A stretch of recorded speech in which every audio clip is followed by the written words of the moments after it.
The bookkeeper who did the hiring doesn't need to know it inside and out, but that person does need to know they've hired someone that does know it. Welcome to Jenna Frog's Bookkeeping Lily Pad, your cozy corner of the podcasting world, where numbers tell a story and bookkeeping blossoms into an adventure. My name is Rachel Barnett, and I'm glad you're here. This podcast is for bookkeepers who enjoy authentic, unfiltered, and always encouraging friend to talk shop with. We will be discussing what it's like to own and operate a small bookkeeping business. Hello and welcome. I thought this week we could talk about hiring for your team. When I started the podcast, I was pre-screening for a friend of mine. I was reviewing people's answers to a Google form and then talking to people and just getting a sense of who people were so that one person, and it turned into 4 people, could hopefully find their people. In this episode, I want to take a step back and talk about hiring for your team, not about the pre-screening techniques I go through, but just more broadly hiring for your team. My plan is to break this down into 4 sections: where to find your team, how to know if your team member is knowledgeable, what to consider when hiring the person you like, and how to describe your opportunity so that somebody will want to apply for it. Let's start at the top, where to find your team. There are all kinds of places to potentially find the person that's going to work with you. You can do paid platforms like ZipRecruiter. You can use LinkedIn, which will let you post a job for free and then get some number of applicants. You can post a job on Upwork. You can post a job on Facebook. If you're a bookkeeper listening to this, there's a Facebook group called Bookkeepers Hiring Bookkeepers or Bookkeepers Referring Bookkeepers, something of that nature, and I think that's a really good group. If you're a member of Bookkeeper Launch, then you should definitely subscribe or join the Facebook group BL Launch Subcontracting. The subcontracting group is a really great place to post and find people to hire to work on your team. If none of these resonate with you, I'm sure you can Google and find lots and lots of places to post your job ads. I personally have had the best luck by posting ads on Facebook, but also by using ZipRecruiter. ZipRecruiter is insanely expensive, but it does go out to a bunch of job boards. The upside is you get a lot of applicants. The downside is you get a lot of applicants. There are a lot of people who apply just to see what would happen, people who don't bother to read the job posting or even find themselves to be qualified for the job. I don't know if it's available for employers to sign up for this yet or not, but Fast and Easy QBO has a project that they're working on that looks amazing. It's a tool that allows employers to review candidates based on their skills. And then if somebody has the skills you want, you can click into the candidate's profile and learn more about them. I think this is great, and this is absolutely something I'm looking forward to using in the future, not for myself because I don't plan to expand my team, but the next time I encounter somebody who needs a bookkeeper, I'm going to look there.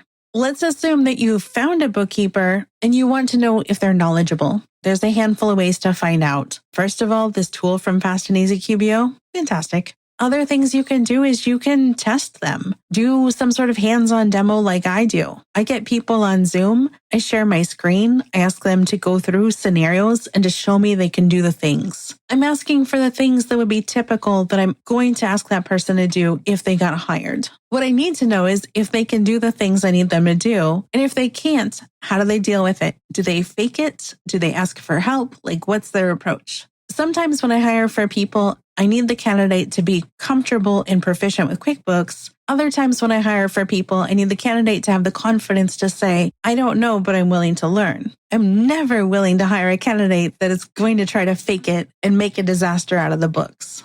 Let's say that you're in the position of hiring a team member, and that team member needs to know stuff that you don't know. I have a very specific example in mind. I don't do e-commerce bookkeeping. It's just not my jam.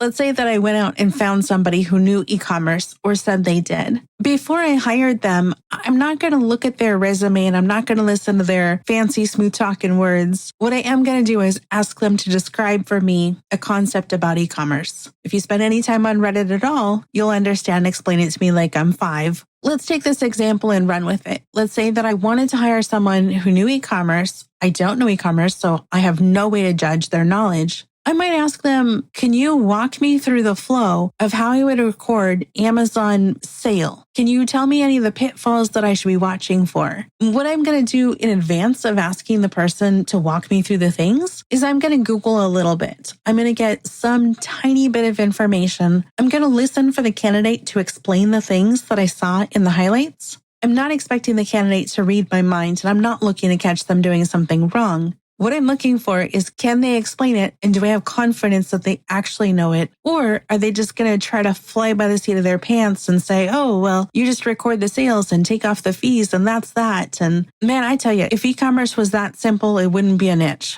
This example comes about because I was speaking to a training client recently, and that person said, oh, I need help with a particular industry. And I'm like, no problem, we'll work on it. When it comes time for the appointment, the training client said, oh, I don't need help with that anymore. I hired someone who knows that industry. I was like, cool. How do you know that they know it? I don't care. They post a lot on Facebook. That doesn't mean they know it. That just means they have a lot of free time on their hands. I encouraged that person to speak to the person they hired and just ask that person to explain the concepts that I was originally going to explain. The bookkeeper who did the hiring doesn't need to know it inside and out, but that person does need to know they've hired someone that does know it. They need to have more confidence than just, they sounded cool and I like their personality, therefore I think I can trust them. Let's talk about the things to consider when hiring the person that you like. You found a person, you really like the person, and you're like, I'm ready. I want to give them a job offer. I'm going to ask you to think about a few things before you move forward with that. This is based on experience, not based on a Google search. Ask them how much availability they have. Ask them, do you need someone who's going to check in with you every day? Do they have the capacity to do that? That's completely different than saying, I have 20 hours a month. If you're like, no, I need someone who can check in once a day. Find out what their goals are. Not in a goofy, uncomfortable, where do you see yourself in 5 years, but like big picture, what is it that they want? Do they want to start their own firm and they just want to get some experience and work with you? Do they want to work as an employee indefinitely, but they don't want to stay in a data entry position? They want to grow and learn and do more things. At my firm, I've mentioned before that I have a bookkeeper, a gal named Megan. And when Megan came to me, she said, hey, look, I want to be a bookkeeper. I want to be an employee. I don't want to start a firm. But I don't want to sit here and do the same thing day in and day out for the rest of my life. She's like, I'm looking for a place where I can grow and learn and do more magical things. I said, hey, that's great. Here's my business. Here are my growth plans for the business. They really don't involve you moving up, right? You're going to be the bookkeeper. But what I can offer you is I can pay for whatever courses you want to take. You want to learn something? Fantastic. I'll pay for it. I'll make sure you have time in your schedule to take those classes. When I asked her for her goals, I wasn't asking for her to tell the future. I was just asking, is where you're headed something that aligns with what I need? When she said she wanted personal growth and professional growth, I'm like, oh crap. Like, I don't know if I can provide that. So I explained what I could provide. And she's like, yeah, that's fine. I'm good with that. I'm like, great. This is fantastic. If I didn't ask her, she might have wanted something I couldn't provide. And then we both would have been disappointed in the experience. Another thing I'll encourage you to do is ask your person, what do they want to do? It is so easy to say, I'm the boss, and these are the things you must do, until you realize that this is another human who can make their own decisions and choose to work for you or not work for you. I very much and very regularly will ask my team, are you doing the thing that you want to do? Is it okay? Can I give you this task? Would you rather not do the task? This goes for Megan. It goes for Jess, my VA. It goes for my video editor, my podcast editor, my graphic designer, all of it. I ask them, I'm like, hey, I need this thing done. Do you want to do it? If you do, fantastic. And if you don't, it's no problem. I can ask someone else. I'm really just giving you first right of refusal. I'm not demanding, expecting, or dictating that you're going to do all the harebrained things that I want to have done. I'm just asking, is this a thing you want to do? Find out what this person is good at. I'm good at a lot of things, and I am not good at things. My web designer, he is so incredibly patient with me. He will mock up a web page for me, and I'll make some changes and be like, yep, that's totally great.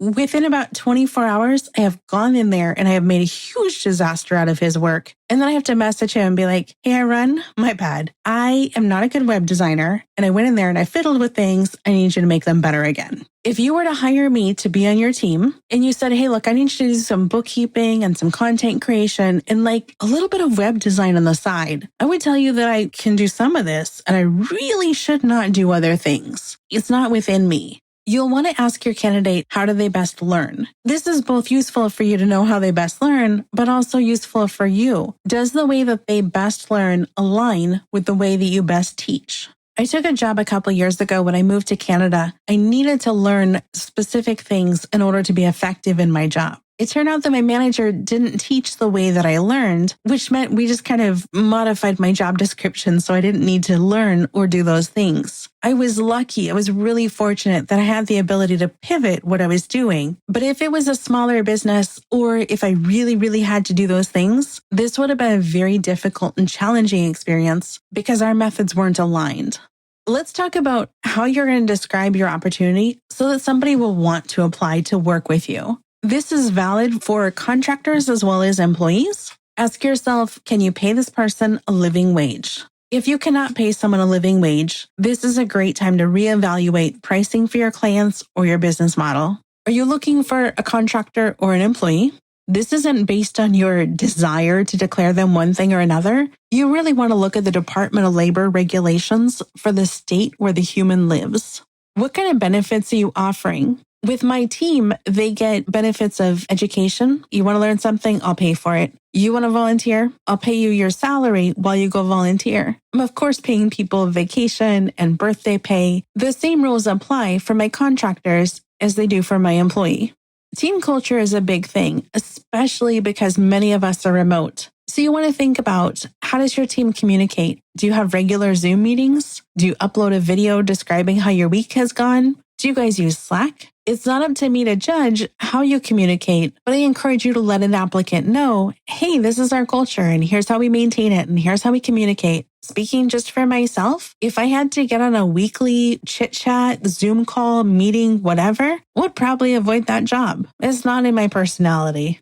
What kind of clients do you serve? One of my good bookkeeping friends is leaving a job, and one of the frustrations she was experiencing was that she got assigned to clients in industries she didn't enjoy working in. So you'll want to think about, what kind of clients do you serve, and articulate that to a potential bookkeeper. A good example of this is going to be something like e-commerce or manufacturing. The bookkeeper looking at your job ad might say, gosh, I've really tried it and I didn't enjoy it, or I don't want to learn it, or I don't know how to do it. Or the opposite, they might look at that and say, this is my sweet spot. I am so good at that. I would love to have more clients and more experience and more exposure to that. Seeing that these are the types of clients you work with, that really tips my scale. I'm going to try harder to apply for this job.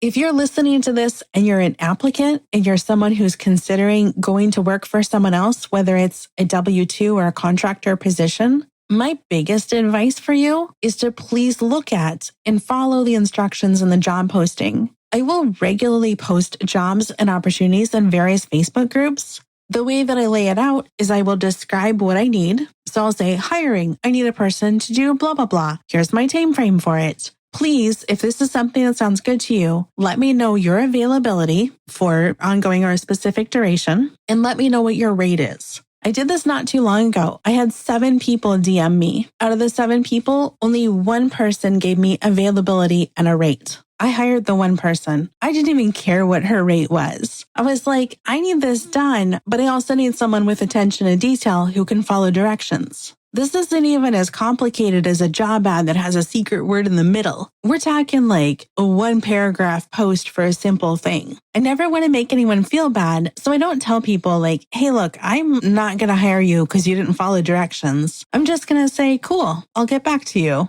I'm not kidding. The number of times that I have posted a job where people haven't followed the instructions, the very, very simple instructions, it's tremendous. Following the instructions on a job ad could be the thing that makes or breaks you getting the job.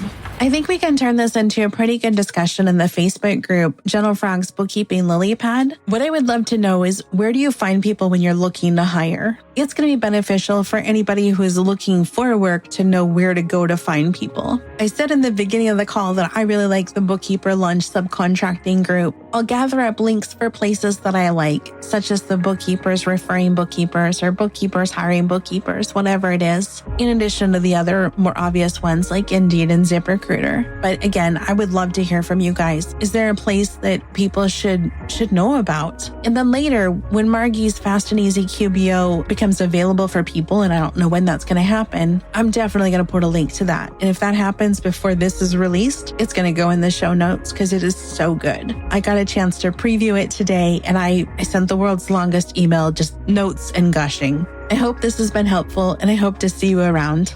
Thank you so much.